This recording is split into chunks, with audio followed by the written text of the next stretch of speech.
Good morning. Yeah, it's Marboda here again.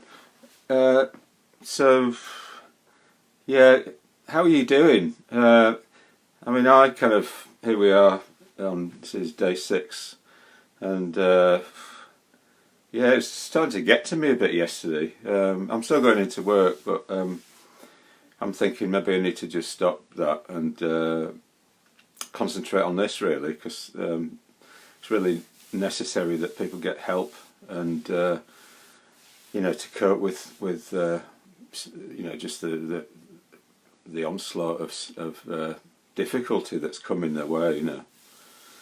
So to be going and doing a cleaning job for 3.5 hours a day, it seems a bit of a waste of my time. There you go, I've said it, so maybe I won't go Monday afternoon. I start to feel a little bit stir crazy yesterday, and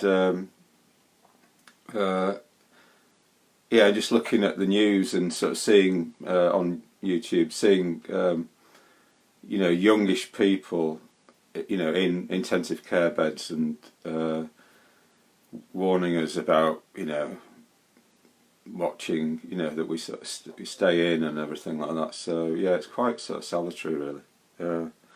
And there was one thing I saw, and it was a young guy, and he was saying you need, the doctors advised him to pray. So I thought that today, I've been doing body work all week with you, and sometimes you need to just have a day off, and I feel a bit like a day off, and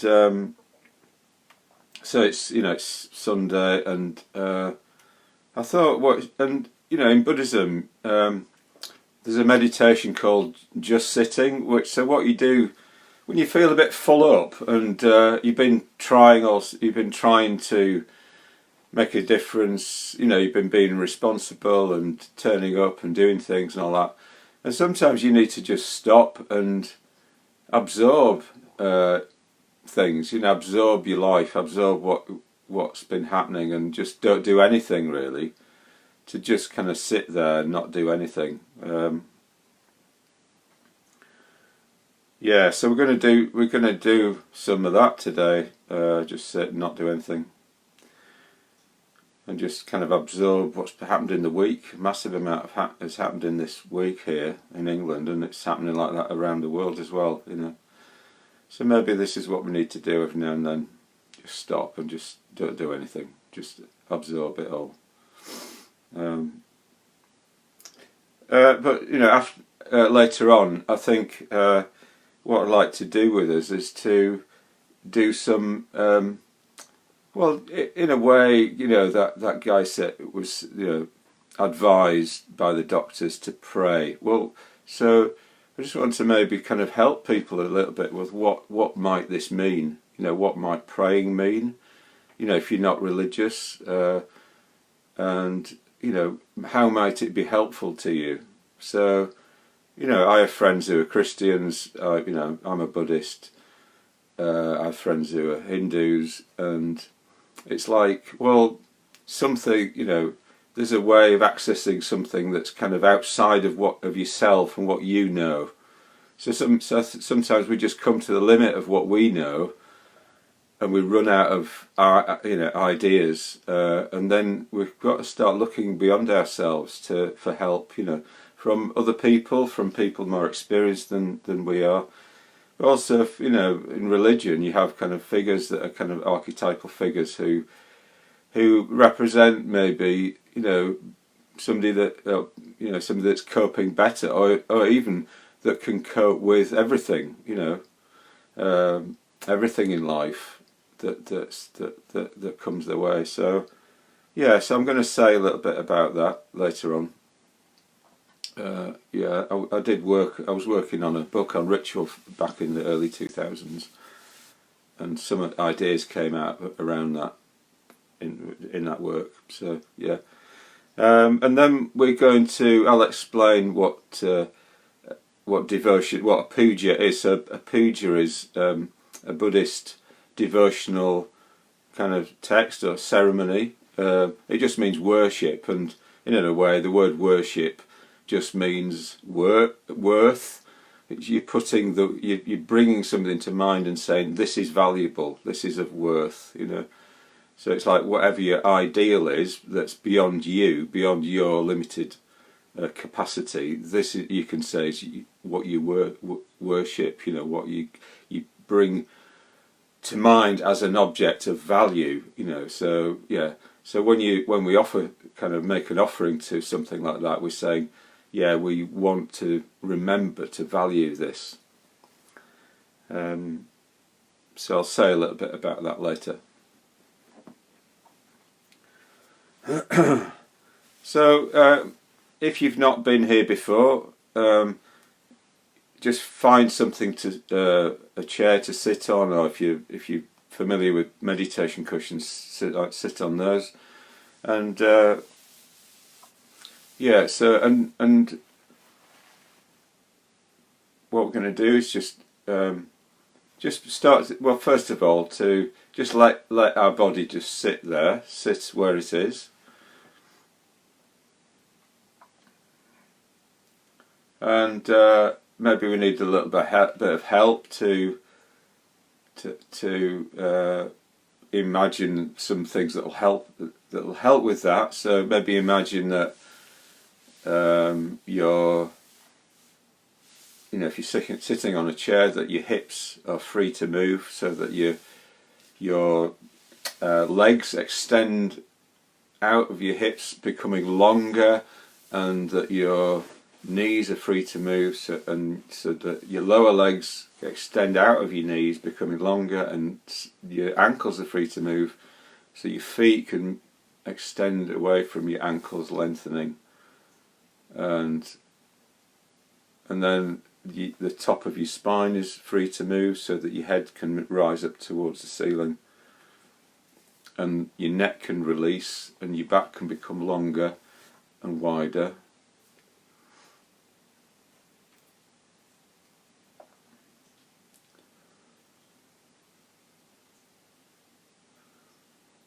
And rather than be trying to hold your body up, just let it sit there, and just tuning into the structure of your body. So you've got bones, muscles and organs,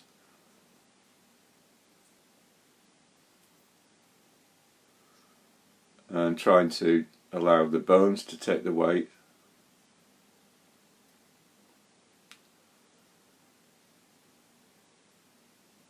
and maybe put your thoughts to one side, maybe on the other side of the room, so that you're just focusing on your body.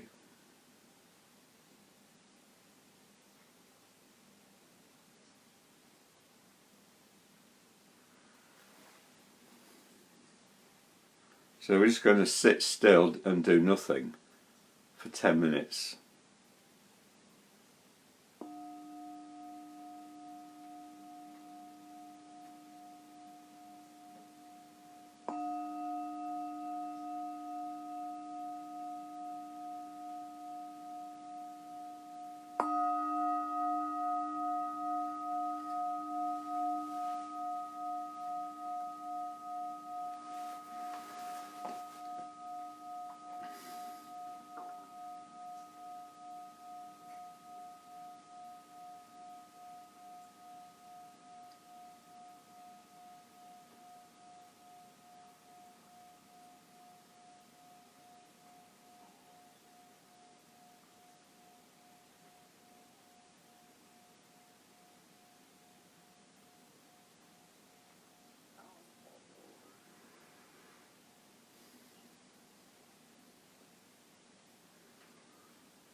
and just having a sense that if your mind is racing and you're a bit worried or something like that,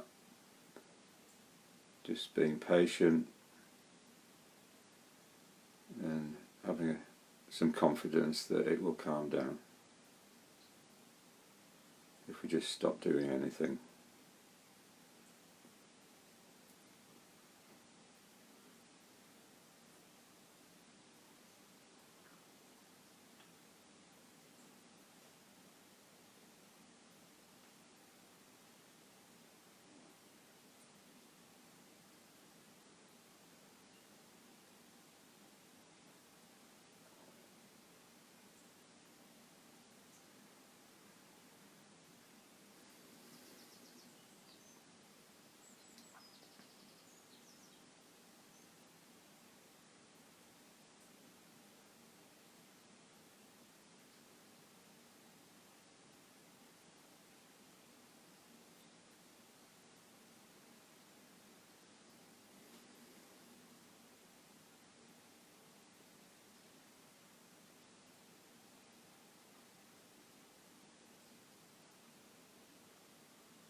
So just slowly allowing yourself to kind of emerge from that meditation, not rushing out of it.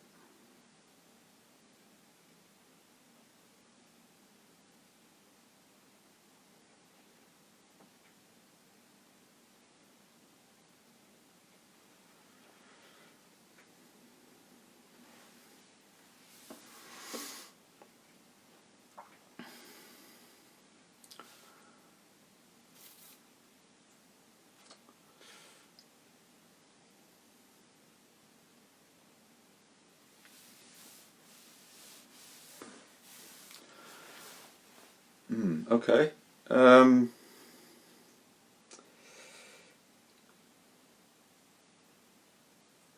I was saying earlier about prayer and devotion.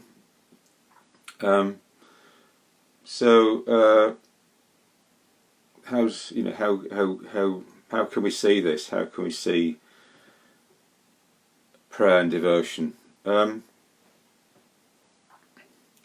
Well, I think it's important first to understand that the world of imagination is a different.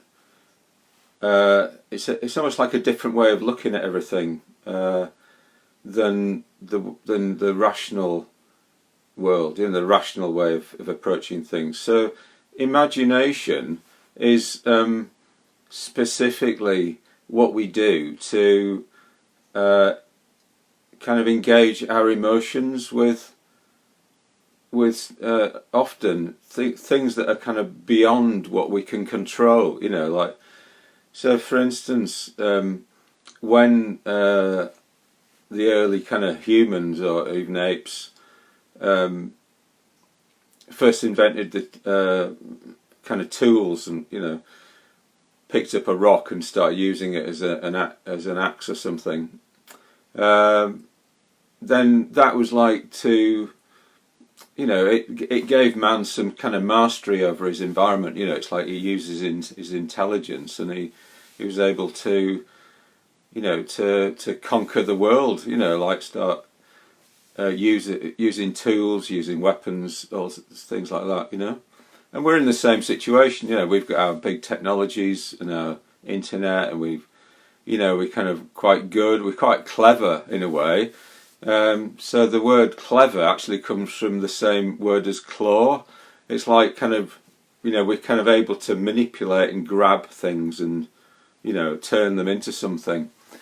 But there's a way in which there's various things we can't control that are outside of our experience, And in a way, maybe what the early man did when he, kind of, there were things like maybe like up in the sky or below the earth, down in the depths of the, in caves and things like that, like the unknown, and things that were beyond him, like looking up at the sky, is just like so huge. And even without, we know it's even bigger now, don't we, with technology. We know how big the universe is. It's absolutely massive, So it's like it's hard for us to, and also things like, well, how do we approach illness, and how do we approach the unknown of what happens when we die? So technology can help keep us alive, but then at the point where it runs out, we're on our own again. We can't do anything about it. So I think all religions are just means by which we try, man and women try to kind of come to terms with these things that are beyond their control. So with any symbol, so a symbol is something that helps us to approach a reality beyond it that the symbol represents. So I've got here a little Buddha that I like. Here's a little Buddha. And so this Buddha represents for me, the ability to cope under all circumstances. So the Buddha was able to do that. He worked out how to, as a human being who worked out how to attain enlightenment, which is to overcome suffering for himself and for, in a way, for others. So it's like he was able to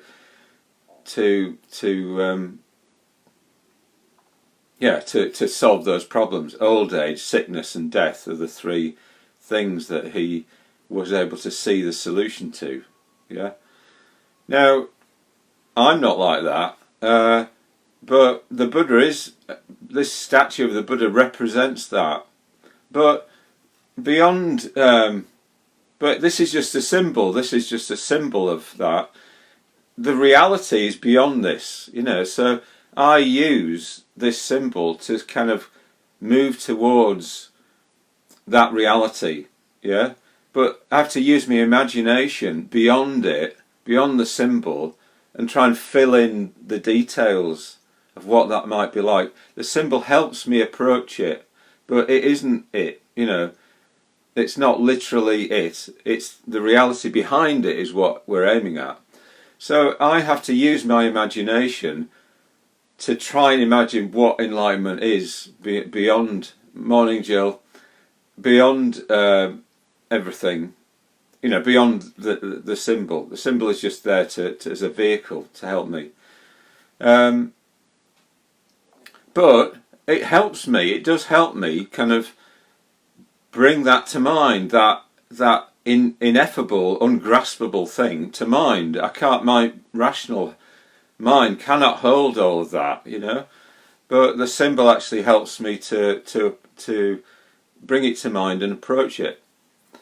So when we have symbols in religions, and also symbols in secular life, so like the skyscraper is a symbol of materiality, of having, thinking that can solve all your problems, if you get money and if you become rich or whatever, or if you have something kind of elegant like that.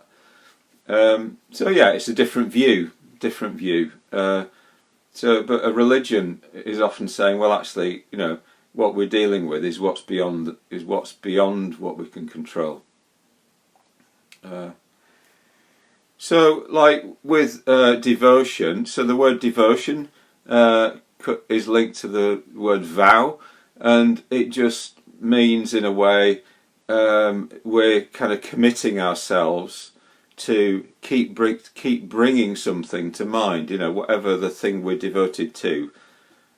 We keep trying to bring that to mind because we think this is important. I need to remember it. I need to remember this. Hi, Liz. I need to remember, the way that things are. What my religion is, what my views are of things. So yeah, we just keep bringing our mind. When we do devotion, we're bringing our mind to that, and we're using symbols, devotional texts, poetry, to evoke it for us and to connect us with that emotionally, right? So when we make an offering to a shrine or in any religion, it's like what we're doing is this. We're saying, here's some plastic flowers. We're saying we're putting something which is, we think, oh, this is beautiful, or something of value, incense or whatever it is, and we're physically putting it next to the symbol, and in a way we're saying, you, the symbol, are in some way like this. So when we offer devotional poetry, we go, you, the symbol, are in some way like this devotion. These verses, these beautiful images are in some way like you. So it's just helping us to approach, and bring our emotions into contact with, the object of our devotion. Yeah, and there's no, in a way, there's no other way of doing that. You know, it's like, and our emotions need something to engage with in life. You know, so it's better that they engage with something kind of important, refined, of value, than it is that they go somewhere else. Okay, that's a bit of theory on devotion.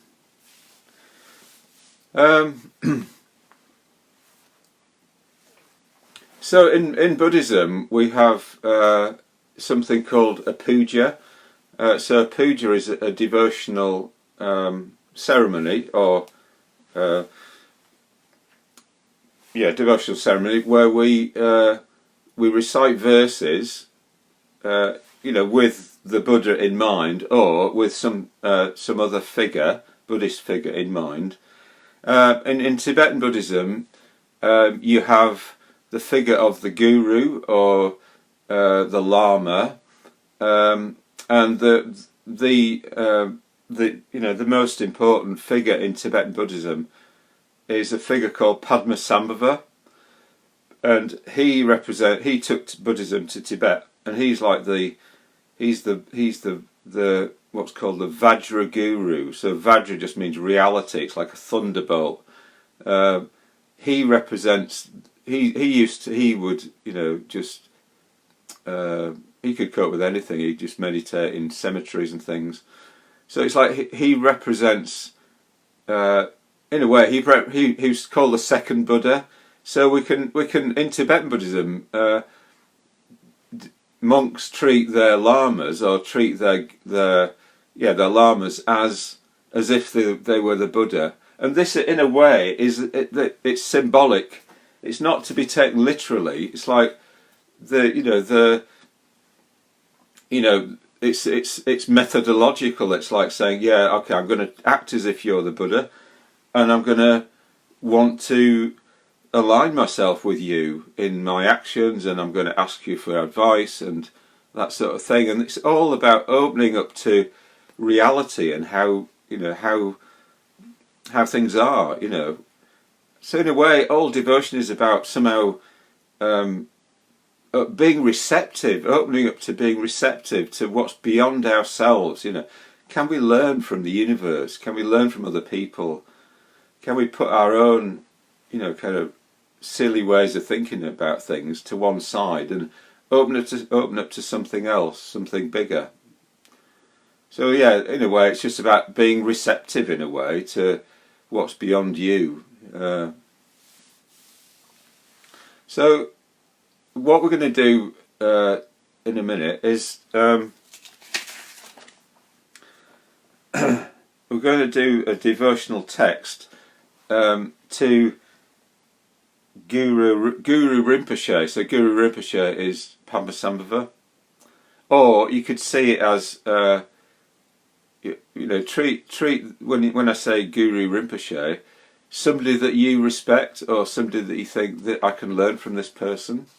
So we need to use our own, make it relevant to ourselves. Okay, so people who are Tibetans, people who are Buddhists, will know what Guru Rinpoche is, and that they will bring him to mind. But you can bring your own. In a way, what people call higher power to mind.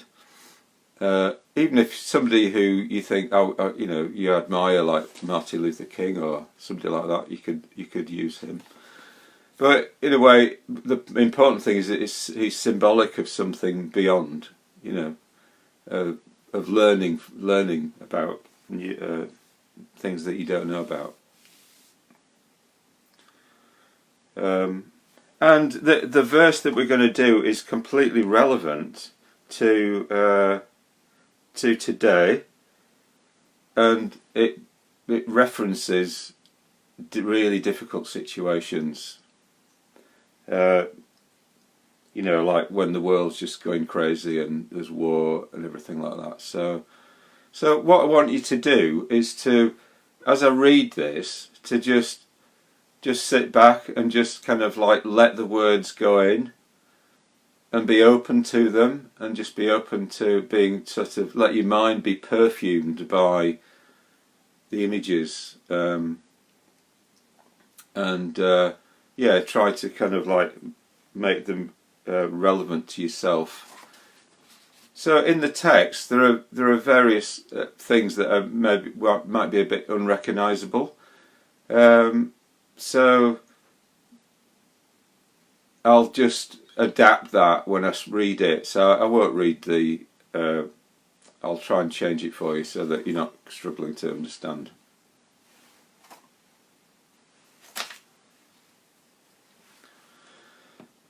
Okay, so sitting comfortably.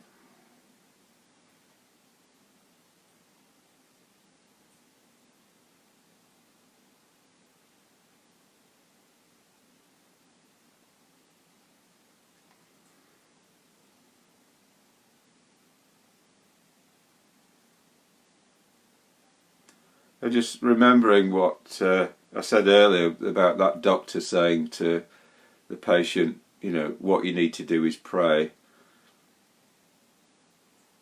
You know, when your resources run out and you run out of other things to do. So maybe bear that in mind as we're doing this and for ourselves.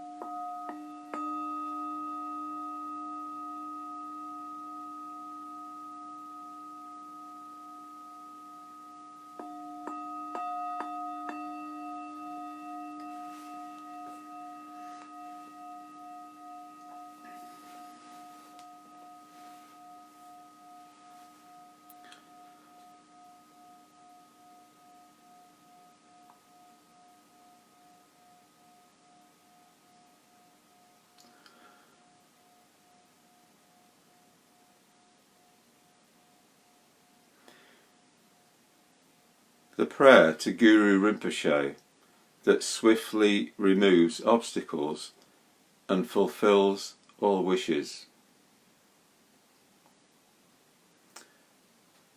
EMAHO, O Guru Rimpoche, think, higher power, person I respect. You are the compassion of all the Buddhas in one. Our only, unfailing and constant refuge.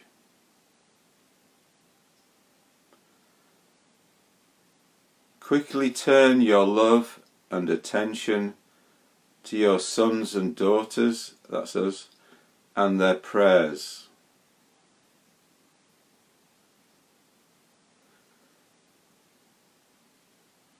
Inspire us with your blessings, with your empowerments and powers, here and now.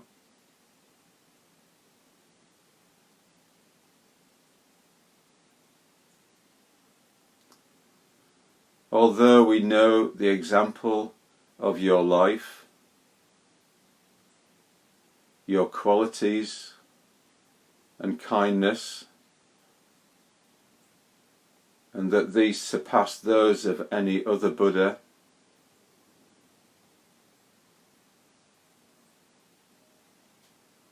yet in happy times, O kind Guru,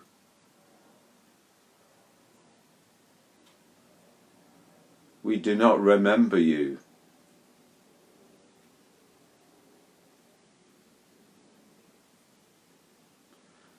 And our prayers are nothing more than so many meaningless words.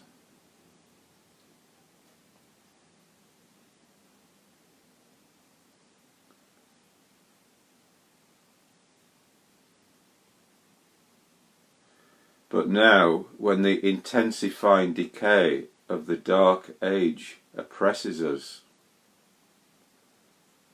an unwanted suffering strikes us without warning,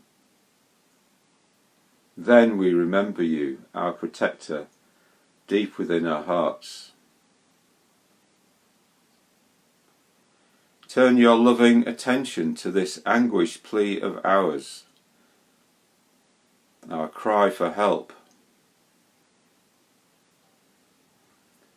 Earthquakes, infernos, hurricanes, drought, flood, and such like things.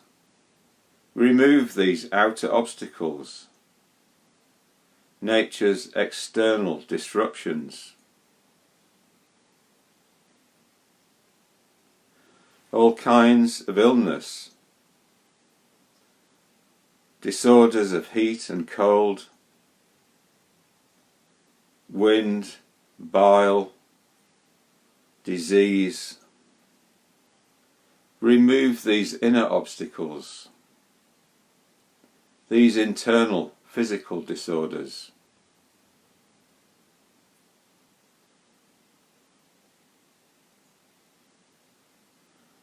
The 5 poisons within our own minds: attachment and aggression, hope and fear, demonic forces. Dissolve these secret obstacles, mental disturbances, into an all-pervading space.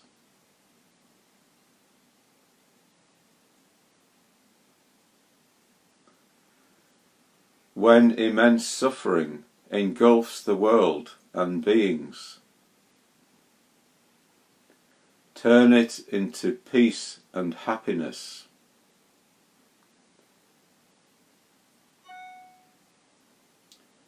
O Guru Rimpoche, when weapons of war threaten the whole face of the earth, turn back the armies that plunge this age into turmoil.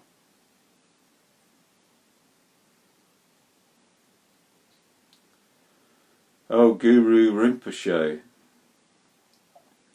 when obscurations, malevolent spirits, diseases and epidemics plague us,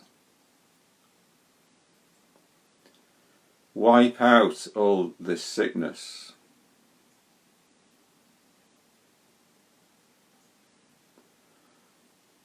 O Guru Rimpoche,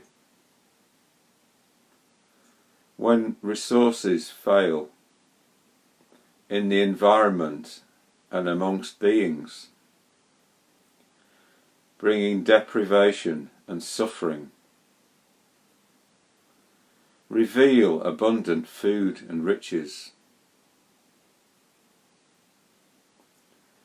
O Guru Rimpoche, when the time comes to help beings with a wealth of hidden teachings and sacred objects, hand over the Buddha's treasure to his heirs.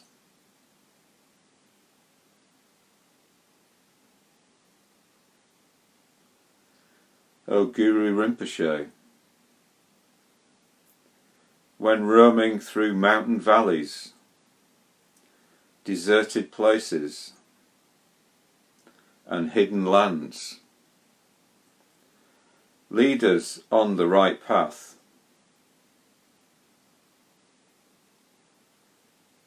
O Guru Rimpoche, when vicious wild animals attack us, drive off these ferocious creatures.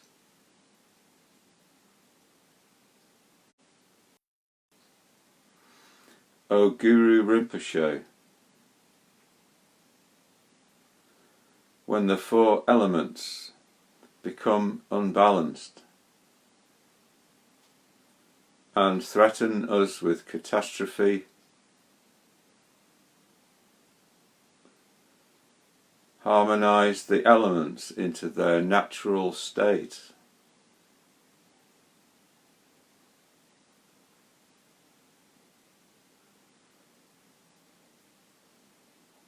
O Guru Rimpoche, when thugs, bandits and robbers assault us. Dispel the terror of such cruelty and greed.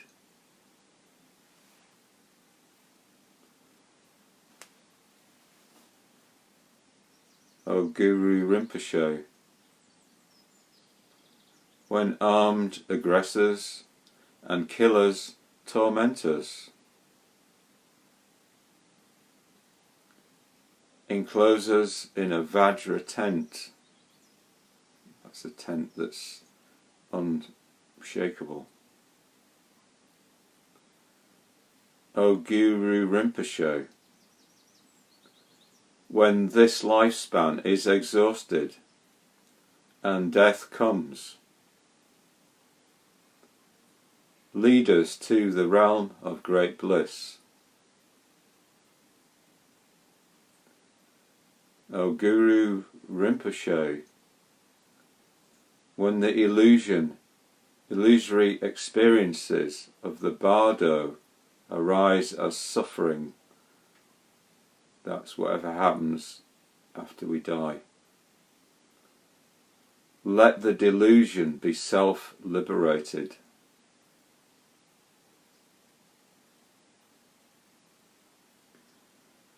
O Guru Rimpoche, when we stray into the cycle of karmic existence, show us the path to liberation.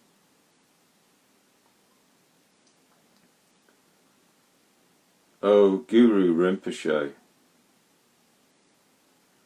throughout this life, the next, and the bardo intermediate state between them, we have no one to rely on but you. O Guru Rimpoche, in short, rest your lotus feet in the hearts of all of us, your devoted followers. Always, without ever separating, completely purifying the suffering of impurity and delusion, and inspire us with your blessing to reach the stronghold of everlasting happiness and peace.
Thank you.